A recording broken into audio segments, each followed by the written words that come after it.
안녕하세요.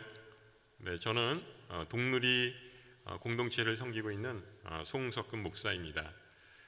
양지에 온 지 이제 한 달이 넘어서 이제 두 달을 이제 가고 있는데요. 이렇게 또 삼부 예배 때 여러분들과 같이 말씀을 나누게 되어서 얼마나 감사한지 모르겠습니다. 이제 제가 2월 한 달 동안에 말씀을 전할 텐데요.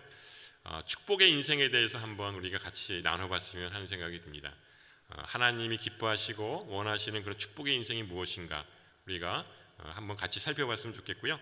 오늘은 그래서 첫 번째 시간으로 믿음의 눈으로 사는 축복의 인생이라고 하는 제목으로 말씀을 전하도록 하겠습니다. 오늘 말씀은 민수기의 말씀입니다. 민수기는 잘 아시지만 모세가 쓴 5권의 책 중에 네 번째 책이죠. 민수기라고 하는 말이 백성들의 숫자를 세었다라고 하는 뜻이죠. 실제로 민수기에 보면 이스라엘 백성들이 출애굽을 해서 가나안 땅으로 나아갔을 때 두 번에 걸쳐서 인구조사를 한 내용이 나옵니다.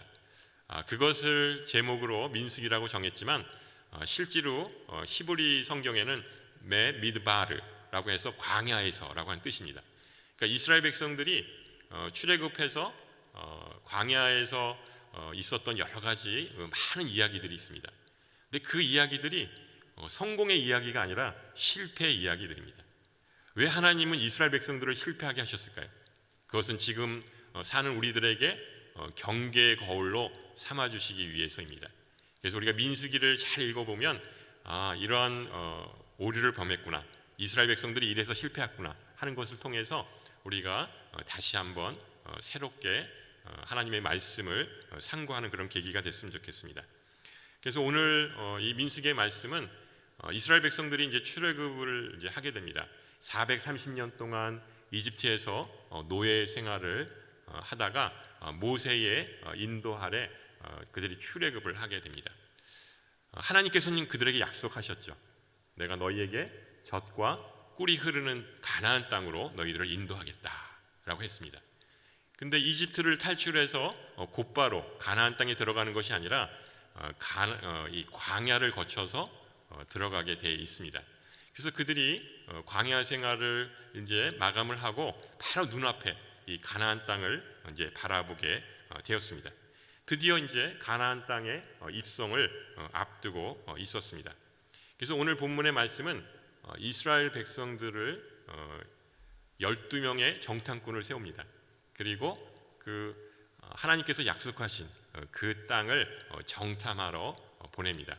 그러니까 각 지파별로 12지파의 이 지도자들을 한 사람씩 뽑아서 12명의 정탐꾼을 보내는 그런 내용입니다.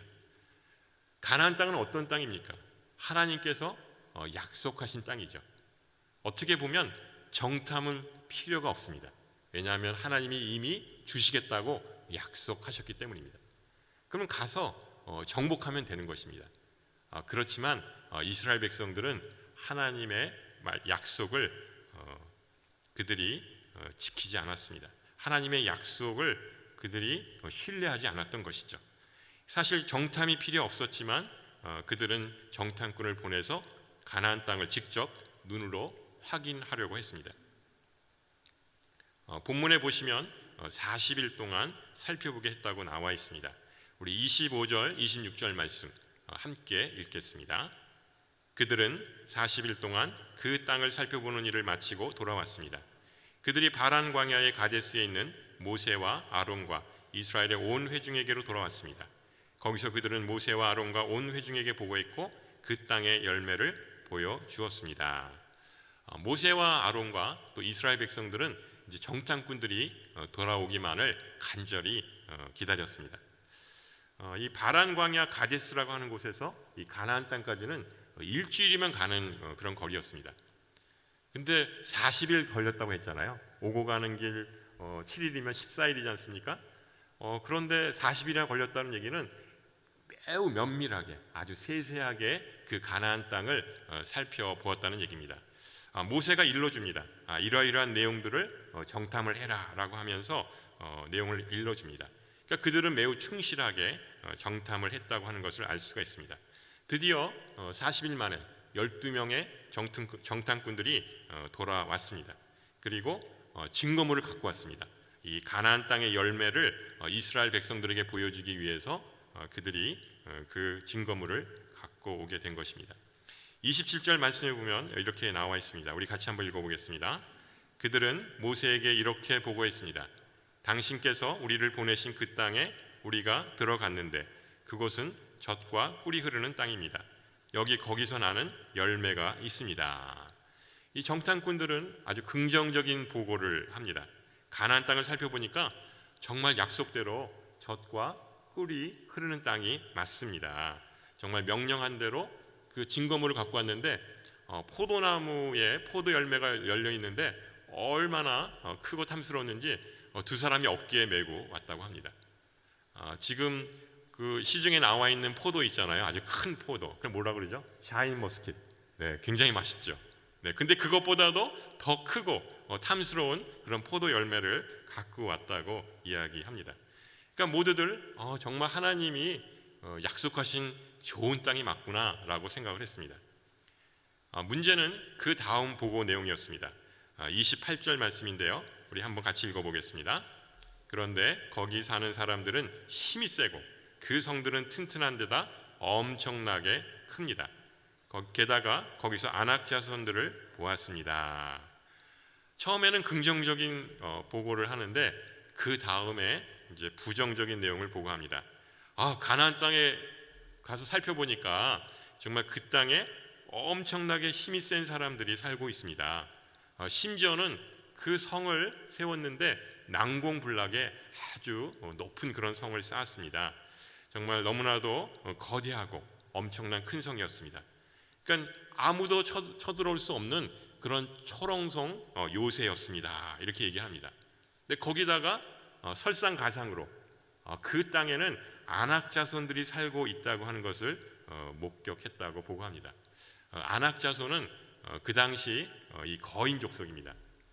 잘 아시면 나중에 그 골리앗이 바로 이 아낙 자손의 후손이었다고 이야기를 합니다. 그러니까 얼마나 그 기골이 장대하고 힘이 센지 모릅니다. 여러분들이라면 이 정탐꾼들의 이 두 가지 보고 내용 중에서 어떤 내용에 귀를 기울이시겠습니까? 하나는 하나님이 주신 비전이고 또 약속입니다. 내가 너희들을 이 이집트에서 노예 생활을 하고 있는데 거기서 해방시켜 주실 거다. 영원한 안식과 축복이 있는 그 가나안 땅으로 인도하겠다라고 약속하셨습니다. 그 가나안 땅이 바로 하나님이 약속하신 젖과 꿀이 흐르는 그런 땅입니다. 그러나 눈에는 보이지 않습니다. 또 하나는 눈에 보이는 현실이고 팩트입니다.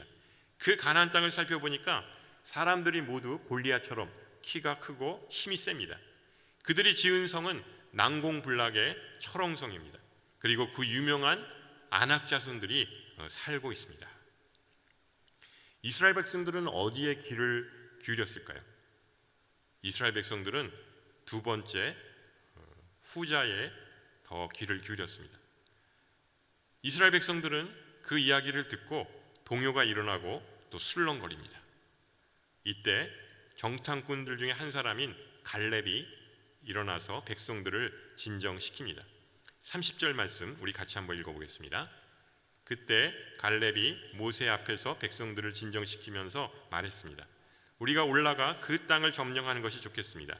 우리는 분명히 할 수 있습니다. 이 개역개정 말씀에 보면 훨씬 더 실감 있게 이렇게 표현을 했습니다. 우리가 곧 올라가서 그 땅을 취하자. 능히 이기리라. 갈렙은 이스라엘 백성들에게 아주 단호하게 말을 합니다. 지금 당장 올라가자. 그리고 가나안 땅을 빼앗자. 우리가 반드시 이기리라. 갈렙은 믿음의 눈을 가지고 선포합니다. 그러나 정탐꾼들 중에 다른 10명의 사람들은 이에 반론을 제기합니다. 31절 말씀 우리 같이 한번 읽어보겠습니다. 그러나 그와 함께 올라갔던 사람들이 말했습니다. 우리가 그 사람들에게 올라가서는 안 됩니다. 그들은 우리보다 훨씬 더 강합니다. 가나안 땅에는 이미 무시무시한 거인 족속이 자리 잡고 있기 때문에 우리가 올라갈 수가 없습니다. 그들은 우리보다 강합니다. 아니, 똑같은 것을 이렇게 보고도 전혀 다른 보고를 하고 있습니다. 이것은 무엇을 말하는 것일까요? 갈렙은 믿음의 눈으로 가나안 땅을 바라보고 말합니다. 그러나 다른 10명의 정탐꾼들은 광야의 눈으로 가나안 땅을 바라보고 말합니다. 어떻게 똑같은 것을 보고도 이렇게 다른 눈으로 바라볼 수가 있을까요? 그것은 믿음은 누구에게나 허락된 것이 아니기 때문입니다. 지금도 우리 주변에 예수 안 믿는 사람들이 많이 있는 것을 보게 됩니다. 아마 여러분들 주위에도 또 가족들 중에서도 그런 분이 있을 것입니다. 그들에게 물어봅니다. 왜 예수를 안 믿느냐라고 물어봅니다. 그들은 이렇게 대답합니다. 도대체 이 성경 말씀이 믿어지지 않는다는 것입니다. 자기는 도저히 이 성경을 읽고 이해할 수 없다는 얘기합니다.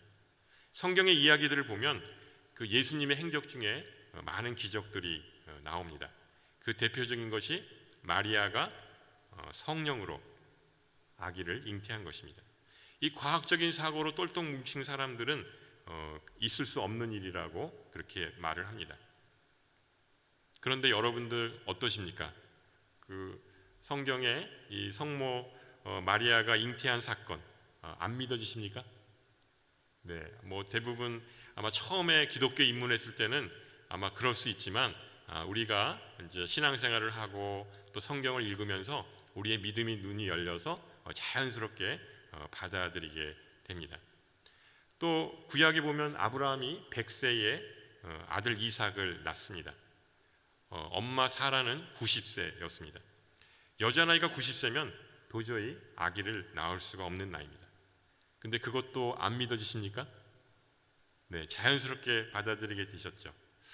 어떤 그 자유주의 신학자들이 이렇게 이야기를 했다고 합니다. 성경에 너무 기적들이 많이 나오는데 이거 다 빼버리고 성경책을 다시 한번 편집하자 이렇게 이야기를 했습니다.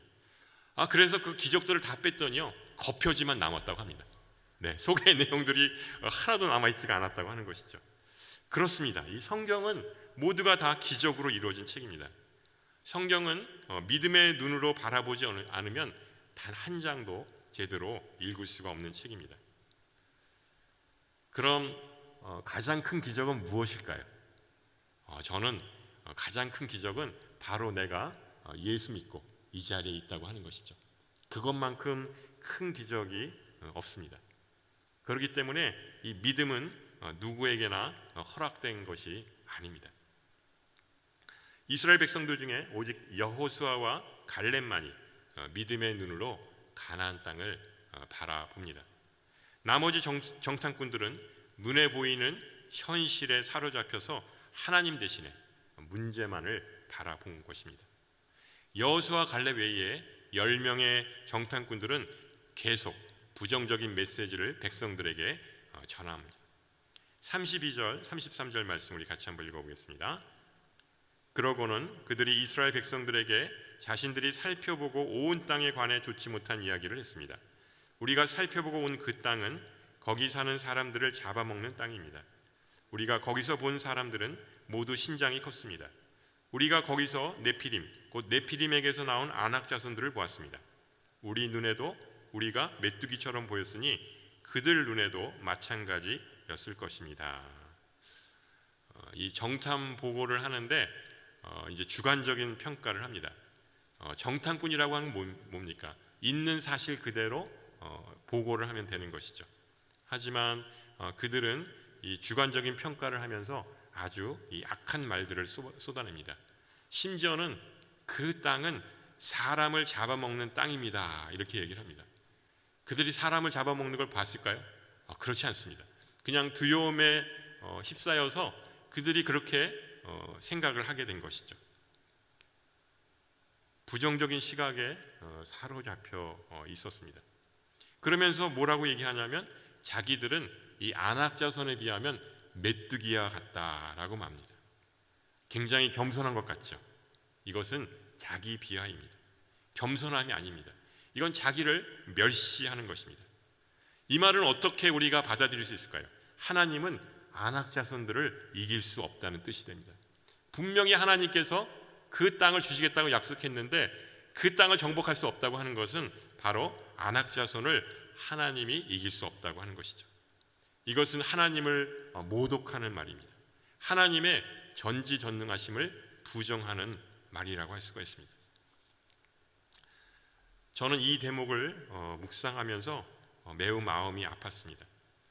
이것이 저를 포함해서 이 땅의 그 수많은 그런 믿는 자들의 모습이 아닌가 생각해 보았습니다. 우리가 이 세상을 살아가면서 스스로 메뚜기라고 여기면서 살고 있지는 않는지 다시 한번 돌아보게 되었습니다. 하나님께서는 우리를 당신의 형상대로 만드셨습니다. 그리고 자녀로 삼으셨습니다. 근데 우리는 그런 은혜는 생각하지 않고 자기 자신을 비하하면서 살고 있지는 않나 반성하게 됩니다. 주님은 우리를 존귀한 자로 삼으셨습니다. 그리고 우리를 하나님의 형상대로 우리를 만드신 하나님의 걸작품들입니다. 우리 스스로 삶에 찌들리고 또 현실에 치여서 우리 안에 있는 하나님의 형상을 잃어버리고 살고 있지는 않나 생각해 보았습니다. 우리가 하나님의 약속을 굳게 믿고 순종하면서 살아간다면 하나님의 자녀답게 다시 우리가 살아가게 될 줄로 믿습니다. 우리 앞에는 두 가지 선택의 길이 있습니다. 하나는 광야의 눈으로 살아가는 것입니다. 또 하나는 갈렙처럼 믿음의 눈을 가지고 살아가는 것입니다. 이스라엘 백성들과 10명의 정탐꾼들은 바로 광야의 눈을 가지고 살아가는 자들입니다. 그들은 출애굽했을 때부터 수많은 기적들을 또 이적들을 경험했습니다. 하지만 그들은 현실 앞에 장애물이 나타날 때마다 하나님을 원망하고 불평했습니다. 그러나 갈렙과 여호수아는 믿음의 눈을 가지고 살아가는 자들입니다. 하나님의 위대하심을 보았고 또 기억하고 믿음의 눈으로 살아갑니다. 이집트에서 노예로 살 때 하나님은 자기 백성들의 신음소리를 들으시고 구원해 주셨습니다. 이집트에 10가지 재앙을 내려서 하나님의 하나님 되심을 그들에게 증거했습니다. 이집트 군사가 뒤쫓아왔을 때 그 홍해를 마른 땅과 같이 그 바다를 여셔서 모든 백성들 200만 명이나 되는 이스라엘 백성들이 맨 땅처럼 건너가게 만드셨습니다. 또 광야 생활을 하면서 만나와 메추라기를 매일같이 먹이시고 입히셨습니다. 이스라엘 백성들에게 많이 물이 없을 때 그 반석에 지팡이로 쳐서 생수가 나오게 해서 그들을 또 맛있게 생수를 먹게 해주셨습니다. 또 구름 기둥과 불 기둥으로 이스라엘 백성들을 안전하게 인도하시면서 보호해 주셨습니다. 그러니까 여호수아 갈렙은 여태까지 행하셨던 그 하나님의 위대하신 일들을 기억한 것입니다. 여러분들도 인생을 살아오시면서 하나님은 어떤 분이셨습니까? 우리들도 마찬가지가 아니었습니까? 한번 여태까지 그 신앙의 여정을 한번 돌아보십시오. 우리도 지난 일들을 돌아보면서 정말 이스라엘 백성들에게 베푸셨던 그 기적들이 나에게는 어떻게 있었나 한번 돌아보시면 좋겠습니다. 오히려 어떤 분들은 이 이스라엘 백성들이 경험한 기적들보다도 더 많은 그런 기적들을 경험하신 분들도 있을 것입니다. 저는 여태까지 이 살아온 인생을 저도 한번 돌아봤습니다. 결론은 하나님은 참 좋으신 분이구나라고 하는 것을 알게 되었습니다. 제가 힘들고 어려울 때마다 하나님은 위로해 주시고 또 함께 동행하셨다는 사실을 알게 되었습니다. 제가 깜짝깜짝 놀랍니다. 제가 이 자리에 서서 여러분들에게 말씀을 증거하는 것을 보면서 내가 왜 여기 있지? 하면서 깜짝 놀랄 때가 있습니다. 이 하나님의 인도하심입니다. 여러분들도 마찬가지라고 생각합니다. 우리가 살면 살수록 이 하나님의 은혜를 우리가 깊이 깨닫게 됩니다. 하나님께서는 우리에게 너무나 많은 은혜를 주셨는데 우리가 다 기억하지 못하는 것이죠. 그냥 당연하다고 여기면서 살아왔습니다. 그 은혜에 감사하지 않는 것이죠. 믿음의 눈으로 바라보면 하나님께 받은 은혜가 너무도 크고 놀랍다고 하는 것을 깨닫게 됩니다. 우리가 감사하지 않을 수가 없는 것입니다. 그래서 오늘 말씀을 통해서 우리가 깨닫는 것이 있습니다. 믿음은 누구에게나 허락된 것이 아니라는 사실입니다. 12명의 정탐꾼들을 보냈지만 같은 것을 보았음에도 서로 다른 시각을 갖는 것을 보게 됩니다. 우리가 교회를 다니고 또 신앙생활을 함에도 마찬가지입니다. 우리가 예수 그리스도의 믿음 안에 거하지 않으면 아무리 교회를 오래 다녀도 소용이 없게 됩니다. 믿음의 눈을 가지고 신앙생활을 해야 합니다. 그것은 자기 자신을 돌아보면서 하나님께서 나에게 행하신 그 은혜들을 돌아보는 것입니다. 그리고 그 은혜를 기억하는 것입니다. 그리고 그 은혜대로 내가 삶을 살아내는 것입니다. 갈렙과 여호수아는 전능하신 하나님을 기억했고 또 구원의 하나님을 기억했습니다. 그리고 하나님께 감사해야 합니다. 제가 경험한 것은 감사가 바로 능력이라고 하는 것이죠. 믿음이 없는 사람들은 감사하지 않습니다. 그냥 좋은 일이 생긴다 할지라도 이거 우연히 생긴 것이야 라고 생각합니다. 그냥 당연하다고 생각하죠. 그러나 믿음의 사람들은 아주 작은 것 하나라도 하나님께 감사의 고백을 하게 됩니다. 감사하지 않을 수가 없는 것입니다. 우리에게 생명과 호흡을 주신 것을 우리가 감사해야 합니다. 또 우리에게 건강을 주셔서 이렇게 예배당에 나와 예배드릴 수 있는 은혜를 주신 것을 또 감사해야 합니다. 혹시 건강이 안 좋으십니까? 건강이 안 좋으시다면 이것을 통해서 더 겸손히 주님을 붙잡게 해주신 것에 대해서 감사하시기 바랍니다. 그리고 회복시켜 주실 것을 또 기대하면서 감사했으면 좋겠습니다. 이렇게 매일매일 감사가 쌓여가면 이 감사가 바로 큰 능력이 되는 것입니다. 다른 사람들을 또 축복하는 축복의 통로로 우리를 사용하실 것입니다. 이런 은혜가 저와 여러분 모두에게 언제나 임하시기를 주님의 이름으로 축원합니다. 이 시간 우리 함께 찬양하며 또 기도했으면 좋겠습니다.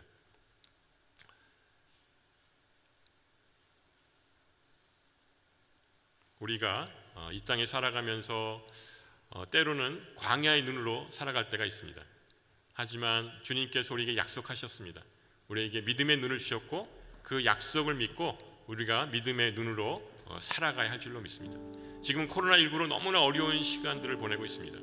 정말 눈에 보이는 그런 광야의 눈으로 보게 되면 정말 절망하고 또 낙담하지 않을 수 없습니다. 그렇지만 우리에게 믿음을 주셨기 때문에 그 믿음의 눈을 가지고 이 어려운 때, 어려운 시간들을 극복해 나갔으면 좋겠습니다. 우리 같이 함께 찬양하며 또 기도하며 나갔으면 좋겠습니다.